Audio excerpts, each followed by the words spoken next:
Welcome back to iOcean USA, Tito Tetute. And let's make mango float. We use 4 mangoes, graham, and 2.5 cup heavy cream, and 1 can of condensed. Oh my god. She used whipped cream. Yeah. See? It's thick.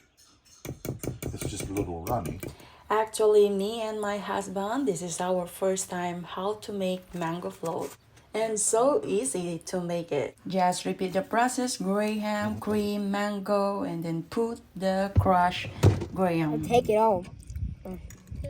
Can I have one? How you grade it? 10 out of 10. I love it. How about Kayla? 7. A plus.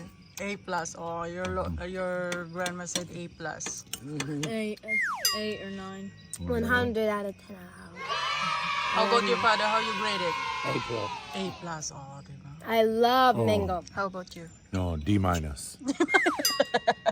Needs more mango. Wait. Yes, Yummy. Yeah. I have more mango. Backyard. They're fencing it as little small. Thank you, areas Grandma. for the dogs to go out and back. How you grade it? Huh? How you grade it? 100 out of 10. Oh, it's an 8 now. 8 now, but look at her. Oh. She kept hoarding all the cream. Do you like it? Yeah. You want more? No. I remember that. But then right after Kyle says, Dad asks Kyle if she wants more. Kyle says no. But then with me, I said, can I have a little bit more? Dad says, okay. And he said, share it with Kyle. Kyle's like, I'll take it.